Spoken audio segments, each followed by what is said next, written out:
Je suis plusieurs fois allée à la maison des esclaves de Gorée et je sens vraiment beaucoup de présence là-bas.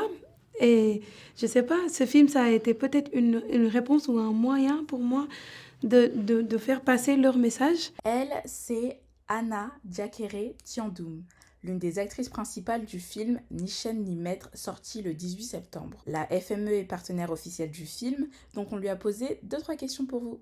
En tant que jeune sénégalaise, quelle était votre vision de l'esclavage français avant de jouer dans ce film?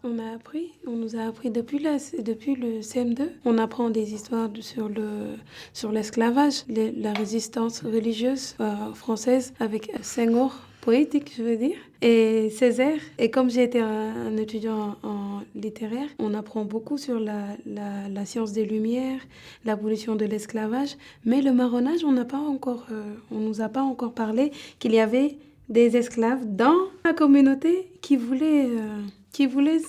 Après, ce côté-là, j'ai beaucoup aimé. Et ça m'a permis de découvrir ce film aussi, qu'on avait des ancêtres qui étaient déportés et qui étaient allés à l'île Maurice. Je suis plusieurs fois allée à la maison des esclaves de Gorée et je sens vraiment beaucoup de présence là-bas.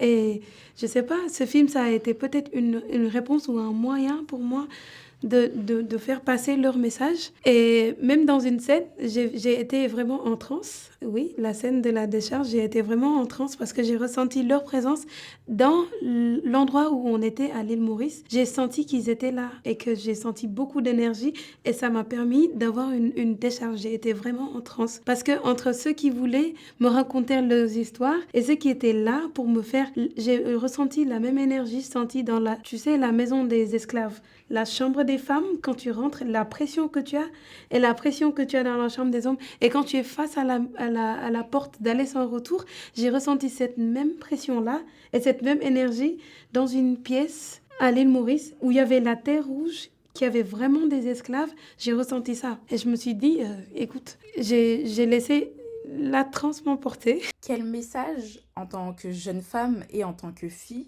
vu qu'il est aussi question d'une mère dans les personnages principaux du film, portez-vous pour que les femmes ne soient pas oubliées dans cette douloureuse histoire? Je me suis référée juste à ma propre mère. C'est une femme qui a voulu être le maire. Et comme c'était une femme, elle ne pouvait pas être le maire de Popognine, de mon village. Et ce boycottement, c'est des trucs que tu utilises pour montrer aux autres femmes. Et en étant jeune, j'espère enfin que les femmes vont vraiment se frayer leur place dans la société. Que ça soit dans leurs rêves, que ça soit dans leurs convictions. Et qu'il n'y ait pas d'oppression sur une femme, enfin, j'espère.